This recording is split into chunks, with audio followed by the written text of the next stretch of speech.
Hey everyone, what is up? It is Nuked 15, and I just finished watching the Gearbox presentation on the first day of E3. So today, with it being the first day of E3, I've been watching since they did the pre-show, and I was watching through Twitch, and I don't know how I feel about today so far. I do know that, it is only the first day, and the only people that were really like highlighted were Ubisoft and Gearbox. And I mean, I was just watching, and everybody pretty much had the same predictions of what they think is going to be shown at E3, and everybody's really excited for Microsoft and Bethesda tomorrow.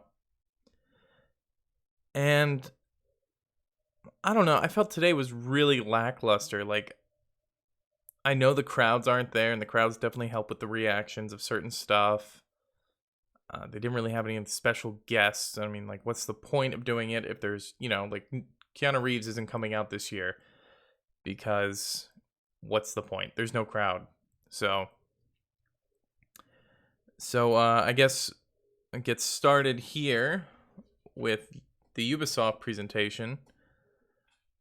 I was watching some of the I guess before they started, they had this video of, it was like an hour before. So they did the pre-show, and then there was like an hour before the Ubisoft presentation, and it was just basically trailers for Ubisoft games and stuff like that. And the one thing that stuck out for me is, I don't play For Honor, but this is probably the main thing, that there's a new event coming up for For Honor, the Kyoshin event. I'm sure I'm butchering that. But they were trying to show the different worlds of their games, which I totally understand doing, and just like highlighting the different things that, are attractive about their games, like just showing off the environments and everything you can do and stuff like that. Because they would show a trailer, and then they would show, like, they showed the For Honor trailer, and then I don't know if it went directly into it, but it just went into somebody walking in Assassin's Creed Valhalla, and they just were walking down a road. The scenery changed a little bit. It was pretty much just showing that it's a walking simulator. I know you can't fill every minute of what you want, but honestly, just showing the trailers would have been more entertaining to watch than just somebody walking, because it went from somebody walking in Assassin's Creed Valhalla to somebody on one of those hover drones from Watchdog Legion. Somebody was flying a plane in the crew, and then it cut to a ship from Assassin's Creed Valhalla just going down, just being in the water, just doing nothing. And then it finished with somebody driving in the crew, and then no, I'm sorry. They were driving in Watchdog Legion, then driving in the crew. Then the person was back to riding horses in Assassin's Creed Valhalla, to walking in For Honor, to then finishing driving in Trackmania. And it was just like 5-6 minutes of just somebody walking or driving or being on a ship. And it was a total snooze fest, that part. And they would break it up every about 5 minutes or so with a new trailer. And the only trailer that really like stuck out of my mind is that if you still play Brawlhalla, the Ninja Turtles are coming. So that was exciting. That quick 2 minutes. And this wasn't like their presentation, but it was just like the lead up to it. There wasn't much like hype, like get people excited for it and stuff like that. So that was kind of like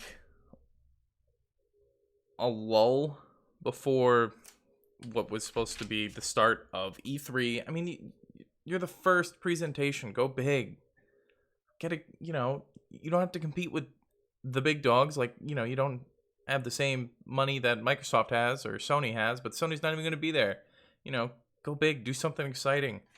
Show more trailers. Show whatever. Just I didn't want to watch somebody walking for 5 minutes in Assassin's Creed Valhalla. I played the game. I know what it is. You just walk. It's a walking simulator. After that, the whole mode of transportation's in Ubisoft game. It went over to the actual presentation, and they started things off with Rainbow Six Extraction, which I thought looked really cool, and it had some Left 4 Dead vibes to it. And it's apparently like all of the operators that are in Rainbow Six Siege have teamed up as part of this government agency called React, and they are the government agency fighting these aliens that have landed on Earth. And I like the different classes because there was like an alien that could shoot through armor. There was a boomer one basically, and then an Apex one which seemed to be the leader. And it just, it was fun to see that they're still adding stuff to this game after 6 years. And, it's still like I want to go back and play this. I haven't played Siege. I used to play Siege pretty religiously, but then I fell off, and basically when my friends are playing, I'll hop on and play with them. But other than that, like I don't go out of my way to play Siege, but this event is definitely going to give me a reason to get back into the game.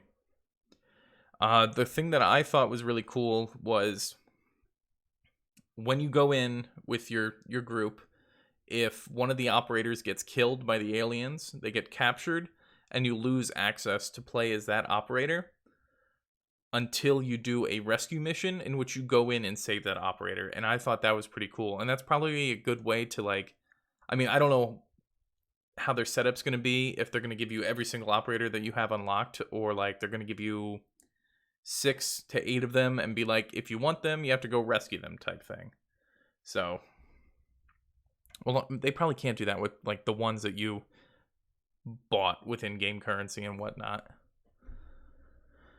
After that, they did Rocksmith Plus, which, I've kind of wanted to learn to play the guitar, but it's not like something that's really jumping out at me to like, oh man, I got to do this. Like it's not on my bucket list or anything like that. But this looks like a really great way to help people learn the guitar, and now you can use it on your phone as a microphone, and it just seemed, really cool. So if you're interested in learning the guitar, I recommend Rocksmith Plus, giving that a try.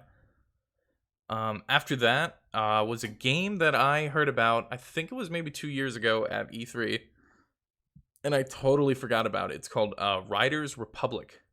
It has a September 2nd release date, and it's a massive multiplayer sports game, but it's like extreme sports. And there's like snowboarding, like the BMX racing, I guess, but like not the motorbike, like BMX biking. And there was like a rocket pack type, and you were just flying through canyons, racing down mountains, and that seemed pretty cool. That seemed like, oh, they had that snowboard game, right? Like CSX, is that what it was called, or something like that? And if you can sign up for the beta, and if the release date's September 2nd, I'm sure the beta is like either next month or the month after. And then after that, just like every year, Just Dance, yay! Just Dance 2022. It's your typical Just Dance game. After that, they showed more of Assassin's Creed Valhalla, and they didn't release a new Assassin's Creed game, which I kind of thought that they were going to show at least a teaser trailer for it. And they were just basically talking about the upcoming DLCs that they have, and the DLC that just dropped, which was Wrath of the Druids, just dropped a few weeks ago, and it's the DLC where you go to Ireland and you fight a cult.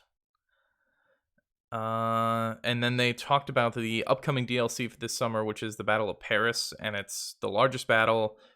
And they said that there's more DLC to come. Like, he's not done with Odin, and then it cut to this like portal type thing. So maybe I forget his name in Assassin's Creed Valhalla. They go to Valhalla.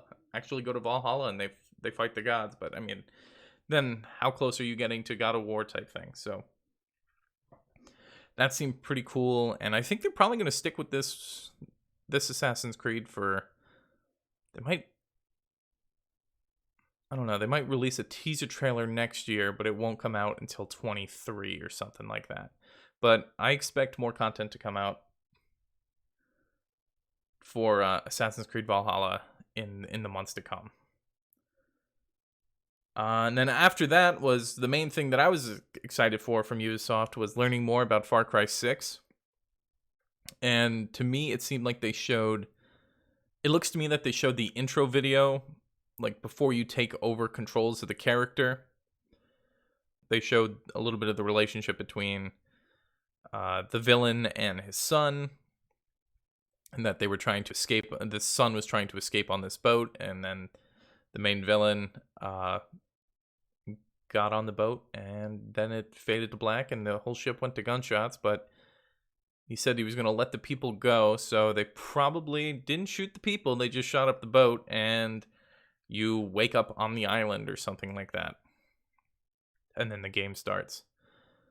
After that was Mario Rabbids Sparks of Hope. I like Rabbids games like I like watching Annoying Orange videos. I feel like with the Rabbids games, you either love them or hate them, and I don't like them. I thought the trailer was, oh, cool, Rabbids Mario. Next. And then they finished with Avatar Frontiers of Pandora. And it's set for a 2022 release, and you play as one of the aliens from Pandora, I guess. Is that... I forget what they're called. I haven't watched the movie in a long time, but it makes sense that they're coming out with this game before the second movie. And it seemed cool. It definitely seemed better than the first Avatar video game that released after the first movie. That game was awful. And that was everything for the Ubisoft, and I thought that they did an okay job. Out of a 10, I would probably give them a 6 or a 7 at the most. There was no really surprises. I guess the Avatar one was probably the closest thing to a surprise. But I don't know. Like, it wasn't like... I was expecting more, I guess, from like the people who were going first at E3. I don't know. I would want people to remember me if I was going first. It's because they got the whole weekend, goes till Tuesday, and everyone's gonna be like, oh, what did Ubisoft do? Oh, okay, yeah, that's right. I guess they did that. But I mean, I guess it is hard to go before Microsoft and Bethesda because everybody has high hopes for that show. And so, but at least Ubisoft didn't almost put me to sleep like Gearbox did. The whole thing was a giant trailer for the Borderlands movie that's coming out. And great. They promoted their movie. But it felt like it was just a giant trailer advertising the movie with little snippet commercials of video games that they're working on. And I was like, this sucks. It was boring. And I'm excited for the Borderlands movie. Like, I'm definitely going to go watch it. But, I don't know, touring the sound stage and just, it felt awkward. And it felt like the people that were being interviewed by that guy were just like ambushed. Like, somebody forgot to tell these people that this was going to happen today. Like, when Kevin Hart stepped out of the trailer and that guy was there, I think that Kevin Hart was just like, oh shit, we're doing that today. Eli Roth, the director, didn't look like he wanted to be having that conversation. And it felt weird and awkward. And then, because I was expecting them to talk more about Tiny Tina's Wonderlands, which is like a Borderlands game with a Dungeons and Dragons theme kind of crossover. And they just showed the same trailer that dropped on Thursday. They didn't show any gameplay for it. They didn't show any gameplay for really anything. Homeworld 2 is in production. don't know what Homeworld is. It seems like an RTS game. I don't know. Because they didn't go into it. They just showed the logo, and then somebody from the studio came up and like, yeah, it's about time that we're making Homeworld 2. The first one came out in 2003. Yeah, I'm looking forward to it. It's going to be real exciting.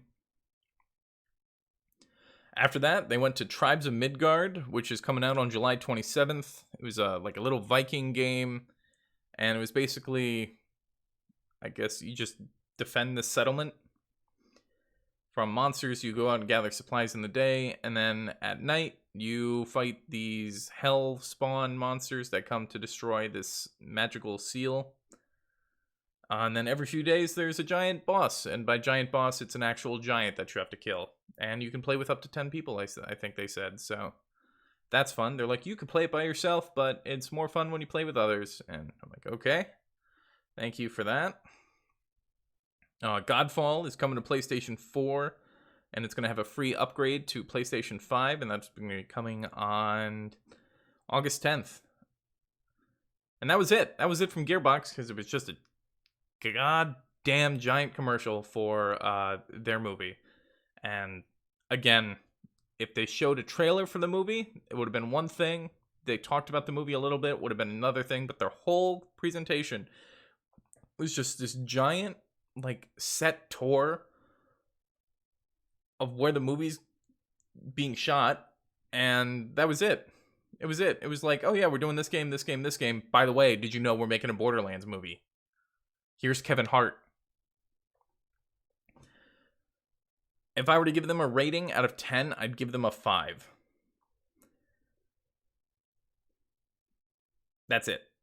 That's it. It was boring. It was a snooze fest, and they didn't really show any of the gameplay. The most gameplay they showed was like the Tribes of Midgard. If they announced it at a previous E3, it was one of those little games that everybody forgot about. It was disappointing. It was disappointing. I wanted them to do at least a little bit on Tiny Tina's Wonderlands, and they didn't. So, well, that is the end of what I have for day 1 of E3. Hopefully tomorrow, day 2 is better. As always, down below, subscribe, hit the bell, so you never miss an upcoming video coming out. And you can catch me on Twitch at twitch.tv. Nuked15, I'll put the link down below, and from there you can join the Discord, and I'll also put the link to the Discord down below as well. Thank you so much, everybody, and I'll catch you next time.